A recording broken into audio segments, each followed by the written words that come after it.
চলেন হাঁটতে হাঁটতে আপনাদের সঙ্গে একটু গল্প করি। এখন আমাদের দেশে অনেক পর্যটক খাত রয়েছে, পর্যটক স্থান রয়েছে, কিন্তু আমাদের দেশের পর্যটন খাত এত উন্নত না। এত খাতগুলো এত কাজে লাগাতে পারে না এই কারণে শুধু যে গভর্নমেন্ট সরকারের দোষ তা না, আমাদের নিজেদেরও অনেক ত্রুটি রয়েছে। নিজেদের আমাদের নৈতিক সচেতনতার অভাব রয়েছে, আমাদের নিজেদের চিন্তা ভাবনার অনেক পরিবর্তন আনা দরকার। আর আমরা সবসময় একটা জিনিস চিন্তা করি যে আমরা সবসময় নিজের জিনিসগুলোকে এভাবে চিন্তা করি যে আমি যা করি, আমি যা বুঝি তাই সঠিক। আসলে তা না। আমার থেকে অনেকেও আরও ভালো বুঝে, আমার থেকে অনেকেও আরও ভালো কাজ করে, এটা আমরা মানি না। বিশেষ করে আমাদের দেশের কৃষ্টি কালচারে অনেক প্রবলেম। সেটা হচ্ছে যে যারা কর্মভাবে চলি, তারা আবার করি যে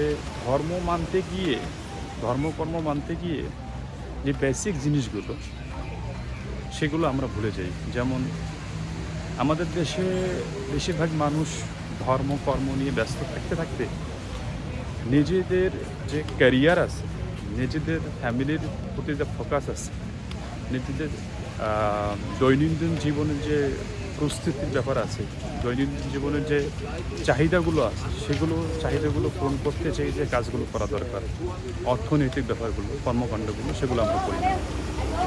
হ্যাঁ, নামাজ পড়তেছি, ধর্মকর্ম করতেছি, কিন্তু ধর্মকর্ম করতেও আবার যে জিনিসগুলো আমরা ভুলে যাই, যে সুন্নত মানতে গিয়ে আমরা ফরজকে ভুলে যাই। দেখা যাচ্ছে যে সুন্নত নিয়ে আমরা এতই বেশি লাফালাফি করতেছি, যেটা ফরজ জিনিস সেটা আমরা ভুলে যাচ্ছি। যেমন ফর এক্সাম্পল, আমরা অন্যকে হেল্প করার জন্য খুব উতালা।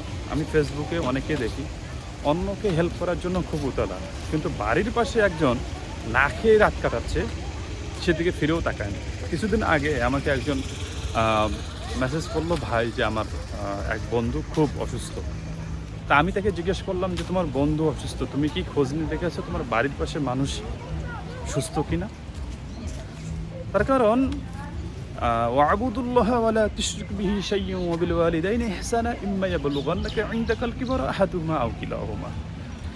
আল্লাহ তাআলা বলছেন, তোমরা আমার সাথে শরীক করিও না, আমার ইবাদত করো এবং পাশাপাশি পিতামাতার খেজমত করো, এবং তারপরেই যে কথাটা বলা হয়েছে যে তোমার নিকটবর্তী যারা আত্মীয় স্বজন তার খেয়াল করতে পারবে। অনেকেই নামাজ পড়ে ঠিক, কিন্তু নিকটবর্তী আত্মীয় স্বজনের হক নষ্ট করে, রাস্তা বন্ধ করে দেয়, তারা কি খাইলেও না সেদিকে কোনো খবর নাই।